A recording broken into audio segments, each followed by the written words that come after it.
Pessoas formam grupos, empresas se fundem, profissionais somam forças. Com os países não é diferente. Na busca do desenvolvimento de novos mercados, as nações se unem em torno dos mesmos objetivos. O Conexão Mundo está começando.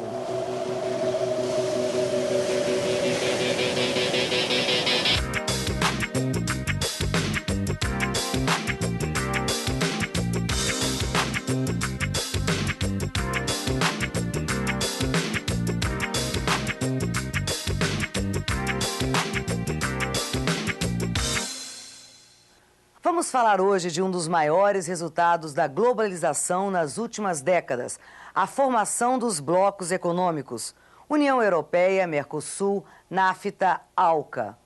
Você sabe como esses blocos interferem nas relações internacionais? É o que Conexão Mundo vai mostrar agora.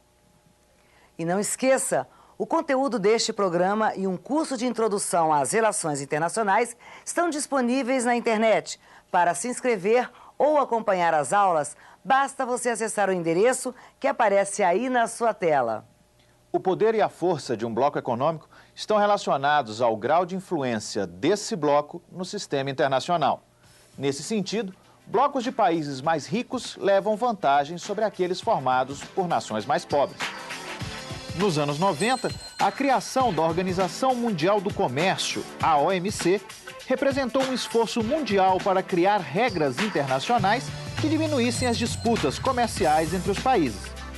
Essa regulamentação dizia respeito a fluxos de bens, serviços, investimentos e de propriedade intelectual. Buscava-se recuperar o multilateralismo do comércio internacional do século XIX. Entretanto, ficaram evidentes, ao longo das negociações da OMC, que quando o assunto era o mercado, os Estados Unidos e a Europa não estavam dispostos a conceder benefícios aos países em desenvolvimento.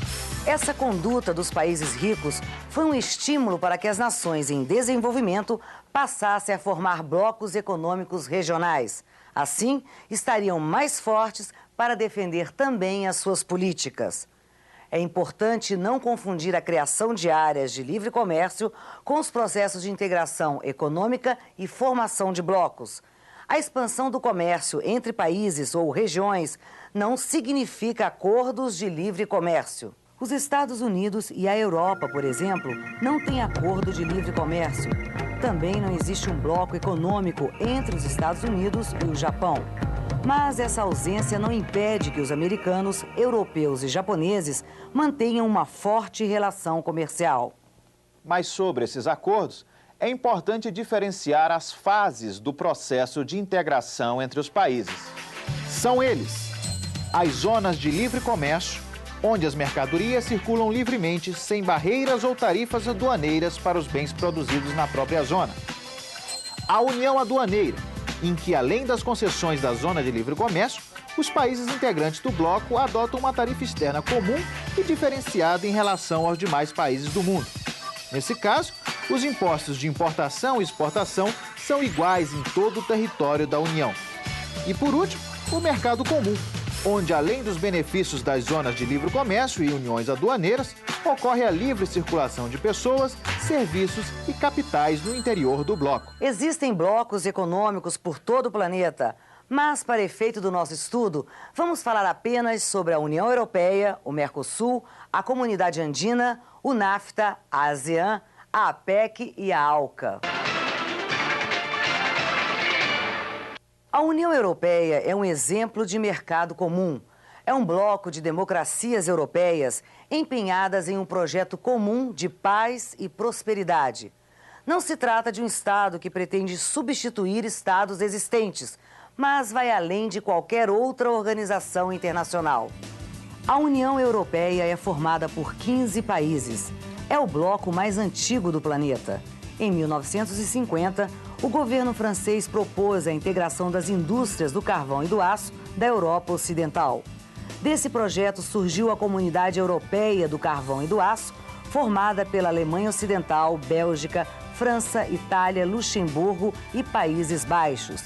Alguns anos depois, essas nações decidiram integrar outros setores da economia.